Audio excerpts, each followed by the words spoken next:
Yossi Amroussi, pour commencer cette émission, on aimerait savoir ce qui est en train de se passer parce que effectivement, on a des informations du terrain. Le porte-parole de l'armée israélienne est très clair. Et les soldats israéliens entourent Khan Younes, sont même à l'intérieur de Khan Younes. Mais pour cela, les commandos justement de la division 98 ont besoin de renseignements précis. Lesquels sont-ils? Ok. Eh bien, c'est exact, comme vous l'avez dit. Les forces de Tsahal encerclent Khan Younes, des forces des blindés, de l'infanterie, etc.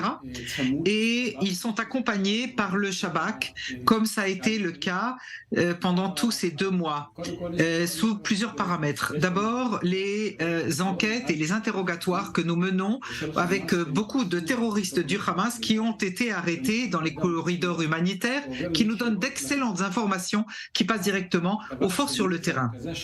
Deuxièmement, ce sont les responsables du Shabak sur le terrain de Gaza avec les forces militaires qui interrogent sur place les personnes arrêtées sur le terrain et transmettent les informations aux forces au sol et aussi aux forces aériennes selon la qualité du renseignement qui est un renseignement qui sauve des vies. C'est important de le savoir. Parfois sur une maison piégée ou sur un lieu de lancement, sur l'entrée d'un tunnel. Et donc ainsi, les soldats peuvent y aller directement et liquider la menace. La question que se pose tout le monde, c'est qu'à l'intérieur justement du centre de Khan Younes, il n'y a pas de civils palestiniens qui renseignent ou qui pourraient renseigner le Shabak. Donc comment le Shabak permet ou arrive à savoir quelle maison est piégée et quelle maison ne l'est pas? Selon les interrogatoires que nous menons sur le terrain. Vous attrapez un activiste du Hamas et vous lui posez des questions. Où est-ce qu'il y a des lieux de lancement? Où est-ce qu'il y a des entrées de tunnels? Où est-ce qu'il y a des maisons piégées qui vont directement au commandement sur le terrain? Et ainsi, nous pouvons sauver Et nous avons évidemment des arabisants qui posent les questions en arabe et ainsi ils transmettent ces informations précieuses. Alors en préparant cette émission, vous m'avez dit que vous avez questionné notamment le commandant de la région de Sajaïa, qui est un archi-terroriste qui a commandité des attentats de 2002, avant cela 1995, 2014 également. C'est quoi la nature de ces terroristes ?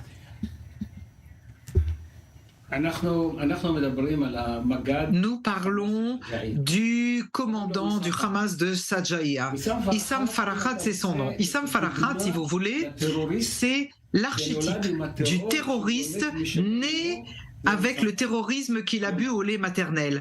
C'est-à-dire que cette personne a été arrêtée en 1995 par nous, alors qu'il avait réussi à faire rentrer un camion piégé par le passage d'Erez qui a été arrêté à Tel Sheva, près de Beersheva, ce camion piégé. Et nous l'avons interrogé. Ça a été un interrogatoire très dur, mais en fin de cet interrogatoire très très dur, il a fini par nous avouer tout ce qu'il avait fait. Il a été emprisonné pour 15 ans. Il a été libéré en 2010. En 2010, il est revenu sur le terrain pour être nommé comme commandant du bataillon de Sajaïa et ensuite de brigade. Et, il a été le responsable en 2014 de l'attaque où a été enlevé Oron Shaul. Il vient d'une famille de terroristes. Son frère a commis un attentat à Atzmona, dans la yeshiva, dans l'école talmudique. Celui qui l'a envoyé et qui lui a mis sa ceinture d'explosifs, c'est sa mère, sa propre mère, vous comprenez? C'est elle qui a envoyé son fils se suicider pour tuer des juifs. Et Issam Farhat lui aussi, il a dans sa famille d'autres terroristes qu'on a liquidés. Et il a un troisième frère qui a été tué aussi dans une activité contre Tsahal. Et si vous vous souvenez, il y avait un recherché qui s'appelait Imad Achel dans les années 90. Vous savez où est-ce qu'on l'a tué? Eh bien, dans la maison de la famille Farhat. Donc, vous comprenez que ce sont des familles qui coulent de terrorisme, qui sont pleins de terroristes et de haine des juifs. Et c'est avec eux qu'on se mesure. La question, et la vraie question que tout le monde se pose finalement, il y a ces familles, il y a ces commandants. comment, lorsque vous tuez ces commandants-là, il y a toujours autant de combats sur le terrain? Qui donne les ordres alors dans ce cas-là? Alors d'abord, pendant des années, nous savons qu'ils ont le badil, c'est-à-dire le remplaçant. Chaque fonction a un remplaçant. Et on ne peut pas ignorer le fait que dans ces divisions du Nord, ils ont à peu près liquidé 50 commandants de division dans le Nord, et donc des commandants de division, des commandants de brigade et de bataillon. Et donc maintenant, Mohamed Sinwar, qui est le frère d'Yahya Sinwar, qui est donc le commandant du bataillon de Khan Younes. Et on espère que celui-là, on va le liquider vite fait. La question, vous le dites avec tellement d'assurance que ça fait froid dans le dos. Comment?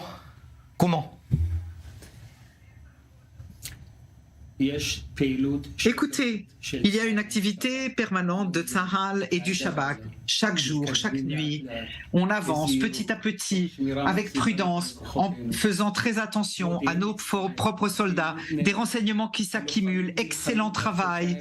Les soldats se battent depuis 2 mois sans arrêt. Et peu à peu, on va les toucher tous. Je peux vous assurer, le peuple d'Israël peut être sûr que nous allons liquider le Hamas et tous les liquider. À 3 niveaux. L'idée qu'on ne pourra pas liquider, c'est l'idéologie. L'idéologie du Hamas, on ne pourra pas la détruire. Mais au niveau militaire, on est en cours. Et au niveau administratif, on est en cours aussi. Et en fin de compte, à mon avis modeste, à mon humble avis, nous réussirons à détruire l'administration et l'armée du Hamas dans la bande de Gaza. On aimerait bien peut-être faire un débat entre vous et le président Macron. Peut-être que l'échange serait intéressant justement de voir qui aurait raison à terme. Merci. Moi, je suis prêt demain à aller en France et lui expliquer ce que vous voulez. Arrangez-moi un rendez-vous, c'est bon. Eh ben voilà, c'est fait. Merci Yossi Amroussi d'avoir été avec nous et d'avoir répondu à notre invitation.